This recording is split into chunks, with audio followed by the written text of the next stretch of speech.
चलिए स्टार्ट करते हैं। चलते हैं दरबार साहिब की। पहले पाँव धो लेते हैं, जब हम सकते हैं। सत श्री अकाल जी। नीचे दरबार साहिब में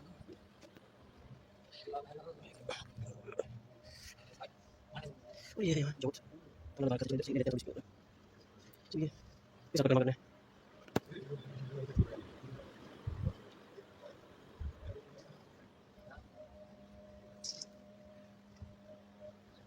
नीचे मैं सब निशान ले लिया, फिर चलते हैं निशान साहिब।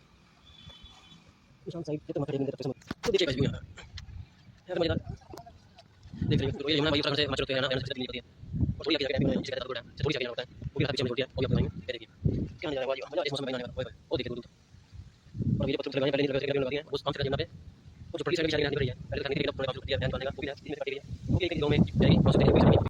सो हेलो गाइस, तो कैसे हैं आप सब लोग। तो आज हम आए हैं बूढ़िया साहिब, जो कि सिखों के 9वें गुरु से रिलेटेड गुरुद्वारा है। तो आपको दिखाएंगे यहाँ के इतिहास के बारे में बताएंगे और दिखाएंगे यहाँ का गुरुद्वारा का पूरा व्यू और दरबार साहिब के भी दर्शन कराएंगे आपको। और साथ साथ निशान साहिब और एक गुरुद्वारा उस साइड भी और उसके भी आपको उसके बारे में बताएंगे, जो कि 3-4 साल पहले ही बल्कि वो बना है। और ये गुरुद्वारा थोड़ा बहुत शुरू से ही है, मतलब काफ़ी सालों हो ही चुके हैं। खैर बूढ़िया लगभग मान लो कि जब से गुरु तेग बहादुर जी जब आए थे तभी से ही मतलब ये गुरुद्वारा मतलब सुशोभित है। और तब से ही इतना पुराना इतिहास यहाँ जुड़ा हुआ है उनके साथ। और आइए आपको दिखाते हैं और स्टार्ट करते हैं अपना व्लॉग। और यहाँ से थोड़ी आगे जाके कि अपना नदी भी है, तो उसके बारे में भी आपको बताएंगे, वो भी दिखाएंगे आपको वहाँ का व्यू भी। और साथ में आपको बताएंगे कब गुरु तेग बहादुर जी यहाँ आए थे, कितने समय यहाँ वो रुके, कितना टाइम उन्होंने यहाँ तप किया, कौन कौन सी जगह पर वो यहाँ मतलब विश्राम किया, कहाँ वो बैठते थे, कहाँ उन्होंने वाणी अपनी उच्चारण की, कहाँ उन्होंने पाठ पूजा किया, कहाँ स्नान करते थे। तो सारा आपको दिखाएंगे इस ब्लॉग में। तो चलिए स्टार्ट करते हैं अपना न्यू ब्लॉग। तो चलिए गाइस, तो स्टार्ट करते हैं अपना ब्लॉग। तो चलिए गुरुद्वारे में एंटर होते हैं, फिर दिखाते हैं आपको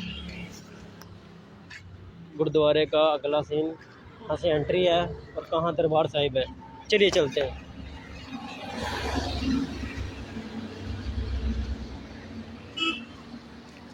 इसके बाद हमें उस गुरुद्वारे में भी जाना है।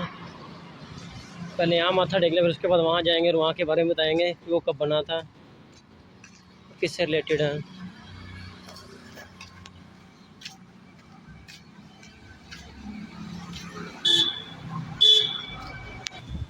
तो ये यहाँ की एंट्रेंस है। लीजिए एंटर हो चुके हैं हम। अब सबसे पहले हाथ मुंह धो लेते हैं, फिर उसके बाद फिर दर्शन करते हैं दरबार साहिब के।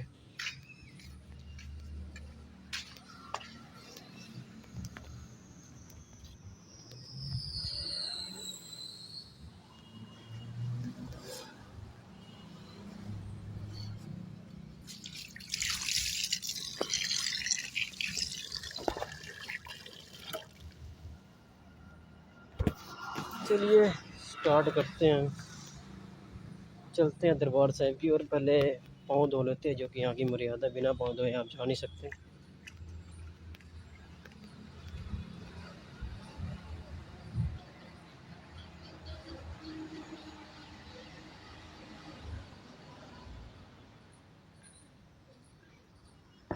सत श्री अकाल जी। लीजिए दरबार साहिब में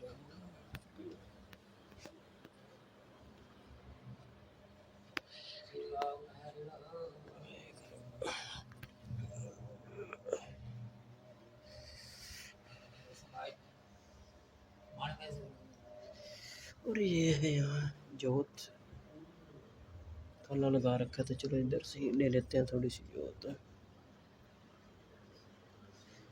चलिए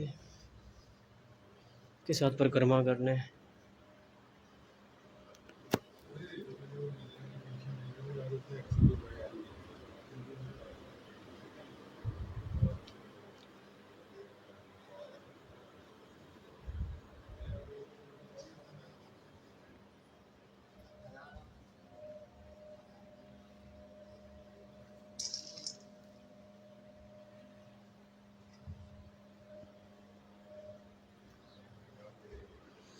लीजिए भाई साहब प्रसाद ले लिया है, तो चलते हैं हम निशान साहिब की ओर।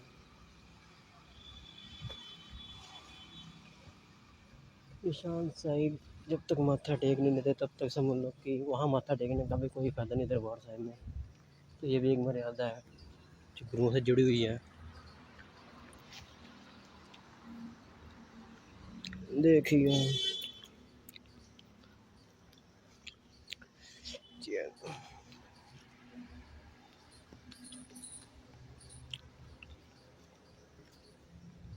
चलिए अब चलते हैं लंगर हाल की और फिर वहाँ भी दिखाते हैं आपको ऐसी कैसी मशीनें लगी है लंगर पकाने के लिए, जो फुल्का पकता है, दालें सब्जियां वगैरह जहाँ पकते हैं और जहाँ खिलाया जाता है वो भी जगह। चलो चलते हैं उसी जगह की ओर।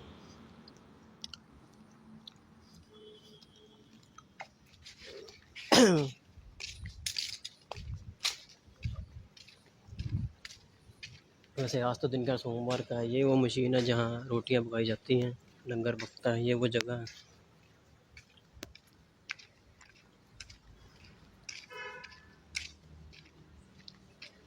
और ये वो लंगर हाल है जहाँ हर संडे बिना किसी जात धर्म के हर किसी को लंगर सिखाया जाता है और सारे लोग यहाँ सकते हैं लंगर। और सब बढ़िया। बस आए थे माथा टेकने गुरुद्वारे। मैं चलो माथा टेक लें, वैसे मौका मिलता नहीं गुरुद्वारे में। बड़ा मुश्किल से मिलता है, टाइम तो मिलता ही नहीं। पहली बात संडे भी बहुत मुश्किल हो जाता है कई बार, मौका जो है लगाए क्योंकि यहाँ होते ही बहुत कम है ना। हाँ, बिल्कुल। और सुनिए आप कहाँ से हैं? वैसे यहीं आसपास से ही हैं? आप दूर से हैं? हम यूपी के हैं। यूपी की साइड के हैं आप? ओए होए होए होए, क्या बात है जी। वाह जी वाह।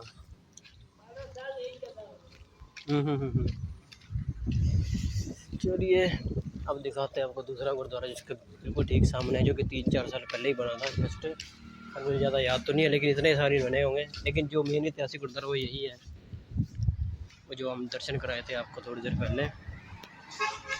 तो यहीं पर वो जो जगह थी जहाँ दरबार था, वहीं गुरु तेग बहादुर जी ने तप किया था, वाणी का उच्चारण। और लगभग मान के चलो कि 20 से 25 दिन वो यहाँ रहे थे, लोगों को गुरबानी के साथ जोड़ने का भी प्रण कर कर आए थे। और वाकई में उन्होंने हज़ारों लोगों को यहाँ जोड़ा गुरबानी के साथ। और चलिए चलते हैं अगले गुरुद्वारे।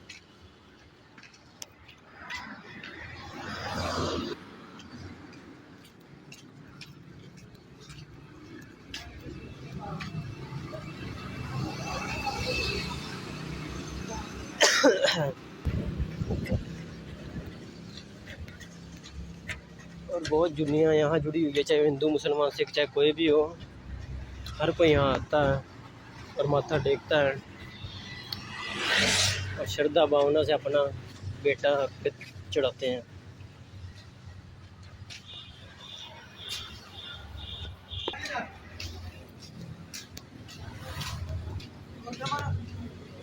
चलिए कि यहाँ भी जो ठीक इसके सामने गुरुद्वारा अपोजिट में, तो वहाँ चलते हैं। तो आगे हम वहाँ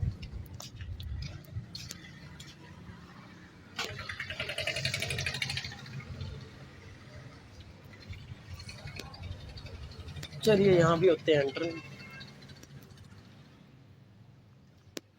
और दिखाते हैं हमको यहाँ का व्यू। देखिए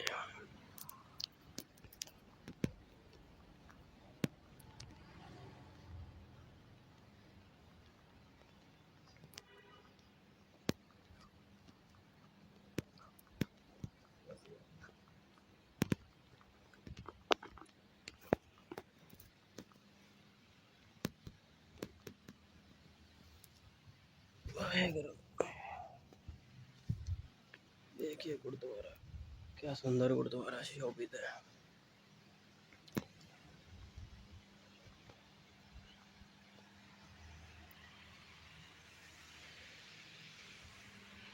ये गुरुद्वारा अभी लगभग मान के चलिए 3-4 साल पहले ही बना था। तो यहाँ से गुरुद्वारे में बहुत सारे प्रोग्राम होते हैं, कीर्तन समागम भी होते हैं। और ठीक मतलब मान के चलो 1-1.5 महीने पहले यहाँ प्रोग्राम हुआ था, तो हज़ारों लाखों की तादाद में संगतें यहाँ आई थी। देखिए कितना बड़ा गुरुद्वारा है ये भी। ये भी वहाँ की यहाँ की किसी कमेटी नहीं बनाया, ऐसे तो 2 कमेटी भी चला रही हैं, वहाँ का गुरुद्वारा अलग कमेटी चला रही है, ये वाला गुरुद्वारा अलग कमेटी। अब क्या कह सकते हैं भाई किसी के बारे में। तो ठीक है गाइस, चलते हैं फिर यहाँ से। फिर आपको जो बताया था मैंने, आगे यमुना की साइड भी जाना है, फिर उसके बाद हमने और भी कहीं जाना, काम है खैर आज घर पर, फिर वहाँ से फिर कहीं और भी जाना, तो इसलिए मैं सोच रहा कि जल्दी से ब्लॉग कंप्लीट कर लूँ और चलते हैं गाइस वहाँ। अपना उस चप्पलें तो यहाँ रह ही गई यार, पहले चप्पलें तो डालना है। ठीक है गाइस, चलते हैं यमुना की ओर, तो दिखाते हैं वहाँ के आपका व्यू, आपको वहाँ का व्यू।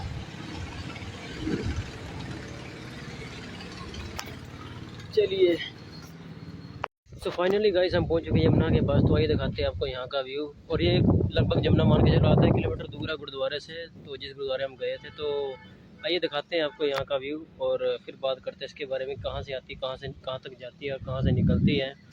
चलिए, तो देखिए गाइस व्यू यहाँ का है फिर मज़ेदार, देखते रहिएगा दूर दूर। और ये जो यमुना है भाई, उत्तराखंड से हिमाचल होते हुए हरियाणा, हरियाणा से फिर सीधा दिल्ली निकलती है।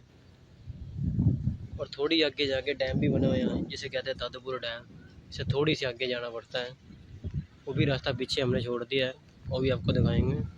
ये देखिए क्या नज़ारा है, वाह जी वाह, मज़ा आ जाए इस मौसम में भाई नहाने का तो। ओए होए, वो देखिए दूर दूर तक।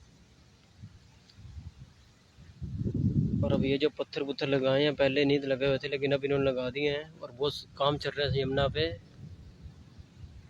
और जो परली साइड में भी शायद एक नहर निकल रही है, पहले तो खैर नहीं थी लेकिन अब उन्होंने काम शुरू कर दिया है नहर निकालने का। वो भी नहर इसी में से काटी गई है, और वो भी यही कहीं किसी गांव में जाएगी, गांव से होते किसी यूपी की साइड या कहीं और भी। देखिए है ना फिर नज़ारा। आज भाई किसी ने आना हो तो आप भी बताना कमेंट में कैसी लगी आपको ये जगह, कैसा लगा आपको ये व्लॉग। तो चैनल को सब्सक्राइब और बेल आइकन का बटन दबाना मत भूलना, ताकि कोई भी वीडियो आती है लेटेस्ट आपके पास उससे पहले पहुंच सके। देखिए जरा, ओए होए, मज़ेदार व्यू है भाई, मज़ेदार। आज किसी ने नहाना हो तो, बहुत टाइम पहले यहाँ नहाने आते होते यार दोस्त। अब तो खैर कोई फ़ौरन गया हुआ है, कोई काम में व्यस्त है, कोई कहीं व्यस्त है, अब तो आने का मन ही नहीं इतना करता। और मैं भी अगर बताऊं तो इस जगह पर कम से कम मान के चलो कई साल बाद आया हूँ, अभी बहुत सालों के बाद ही मतलब इस जगह पर अब आए हैं। वरना सिर्फ गुरुद्वारे आते थे, अपना माथा टेक के निकल जाते थे, लेकिन हो चुके 2-2.5 साल बाद ही आ रहे हैं, तो काफ़ी चेंजेस देखने को मिले यहाँ पर। देखिए वाह जी वाह, अलग ही व्यू नज़ारा। तो बताना गाइस आप सबको कैसा लगा हमारा ये ब्लॉग, और इसमें हमने आपको गुरुद्वारे के बारे में बताया, दिखाया भी गुरुद्वारा दरबार साहब के दर्शन कराए निशान साहब के, और ये यमुना भी दिखाई है आपको। तो बताना कमेंट में आपको वीडियो कैसे लगी, और सब्सक्राइब का बटन जरूर दबा देना, ताकि कोई भी लेटेस्ट अपडेट या कोई वीडियो आती है इससे रिलेटेड, कोई ब्लॉग आता है तो आपके पास सबसे पहले पहुँच सके। और सो धन्यवाद, गुड लक फॉर देम, और जितना ज़्यादा हो सके सपोर्ट कीजिए भाई।